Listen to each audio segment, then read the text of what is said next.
వాన వరద ఉప్పొంగే నాలాలు ట్రాఫిక్ కష్టాలు వానాకాలం వస్తే చాలు కనిపించే ఇబ్బందులు ఇవి. ఈ కష్టాలకి చెక్ పెట్టాలని డిసైడ్ అయింది ప్రభుత్వం. అందుకే ఆపరేషన్ క్లీన్ నాలా చేపట్టింది. బట్ అదంత ఈజీగా కనిపించట్లేదు. పనిచేసే సిబ్బంది నాలా ఇలా ఎలా అంటూ తలలు పట్టుకుంటున్నారు. ఇంతకీ నాలాకి ఏమైంది? హైదరాబాద్ నగర పరిధిలో నాలాల క్లీనింగ్కి జిహెచ్ఎంసీ శ్రీకారం చుట్టింది. జిహెచ్ఎంసీ అధికారులు నాలాలు క్లీన్ చేస్తున్న సమయంలో షాక్ గురవుతున్నారు. ఏంటనుకుంటున్నారా? ఎస్, జిహెచ్ఎంసీ అధికారులు షాక్ గురవుతున్నారు. ఎందుకో తెలుసా?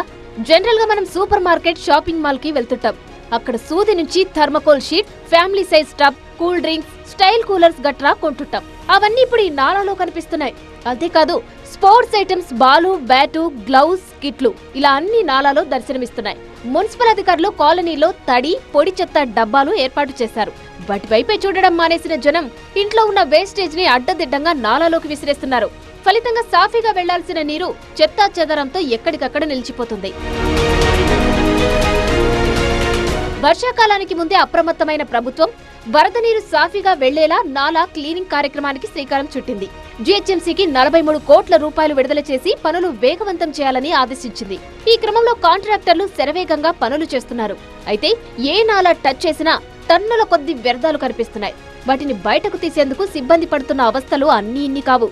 నార్మల్గా సిల్టు అవి ఉంటాయి, కానీ ఇక్కడికి వచ్చేసరికి మనం మొత్తం కంప్లీట్గా ఫ్లోటెడ్ మెటీరియల్, మొత్తం beds, thermocols, helmets, complete plastic సమస్య మొత్తం ఇక్కడ ఒక 60 to 70 మీటర్స్లో మనకు మొత్తం స్టాగేషన్ అయిపోయిందండి. ఈ స్టాగేషన్ వల్ల మనకు ప్రతి ఇయర్ రైనీ సీజన్లో ఏమవుతుందంటే ఈ వాటర్ అనేది ఇటు మెయిన్కు ముందుకు వెళ్లకుండా ఇక్కడనే పైకి కొలాప్స్ అవడం వల్ల ఈ జంక్షన్, మన ఖైరతాబాద్ జంక్షన్లో మొత్తం వాటర్ రావడము. పూడికతీత పనుల్లో 20% కేవలం ప్లాస్టిక్ వ్యర్థాలే. వాటి కారణంగా నీటి ప్రవాహం నిలిచిపోతుంది. అది అంతకంతకు పెరిగి రోడ్లపైకి నీరు ముంచెత్తుతోంది. ఏటా నాలాల కోసం జిహెచ్ఎంసీ, హైడ్రా కోట్ల రూపాయలు వెచ్చిస్తున్నా పరిస్థితిలో మార్పు రావడం లేదు. ఈ నాలా మొత్తం కూడా ప్లాస్టిక్ వ్యర్థాలు, ఇంట్లో వాడే పరుపులు, దీవానా కాట్లు, thermocol sheets, water bottles, footballs, మొత్తం ఎవ్రీథింగ్ చెప్పడానికి ఒకటం లేదు. మొత్తం అన్ని వస్తువులు ఈ నాలాలో పడేయడం కారణంగా మొత్తం ఈ నాలా మొత్తం కూడా మూసుకుపోయినట్టు చూసుకోవచ్చు. మొత్తం కూడా అవుట్లో ఆగిపోతున్న సిచ్యువేషన్ మనకు కనిపిస్తూ ఉంది. బల్దియా పరిధిలో మేజర్ నాలాలు 398 కిలోమీటర్లు, పైప్ లైన్ డ్రైన్లు, చిన్న సైజు నాలాలు 600 కిలోమీటర్లకు పైగానే ఉన్నాయి. ఈ నాలాల్లో 5 లక్షలకు పైగా క్యూబిక్ మీటర్ల పూడిక, చెత్తా చెదరం పేరుకుపై ఉంటుందన్న అంచనాలు ఉన్నాయి. దీనికంతటికి కారణం ఎవరు? జనమే. ముందు వాళ్లు మారాలంటున్నారు ప్రకృతి ప్రేమికులు. ఒకరి మీద ఒకరు నింద వేసుకుంటా ఉన్నారు. ప్రభుత్వాలు సరిగ్గా చేయట్లేవని చెప్పేసి ప్రజలు సరిగ్గా పాటించట్లేరని ప్రభుత్వాలు ఇలా కాకుండా అందరూ కలిసి కట్టుగా చేసుకొని ఏదైతే మరి ఇవన్నీ ఎక్కడికి పోతాయి అంటే సముద్రాలకు పోతాయి, నదులకు పోతాయి, తర్వాత గ్రామీణ ప్రాంతాలకు వెళ్తాయి. ఇలా వెళ్ళి మొత్తం ఒక ఈకో సిస్టమ్నే ఇబ్బంది పెట్టేటటువంటి పరిస్థితులు ఉన్నాయి.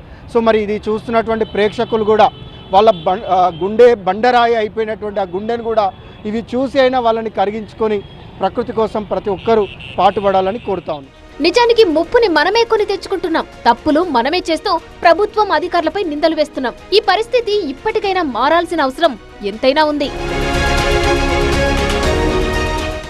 నగర ప్రజలు కూడా తమ బాధ్యతగా ఇంట్లో ఏదైనా వస్తువులు ఉంటే అవి బయటకు వచ్చి ఎక్కడైతే పారిశుద్ధ్య కార్మికులు ఏర్పాటు చేసింది కావచ్చు, జిహెచ్ఎంసీ ఏర్పాటు చేసిన ఆ బిన్స్ దగ్గర వేయాలి. కానీ ఈ విధంగా నాలాల్లో వేయడం వల్ల పూర్తిగా నాలాలు మొత్తం కూడా బ్లాక్ అయిపోయి వర్షాకాలం వచ్చినప్పుడు పొంగి పొలుతున్న సిచ్యువేషన్ మనకు కనిపిస్తుంది.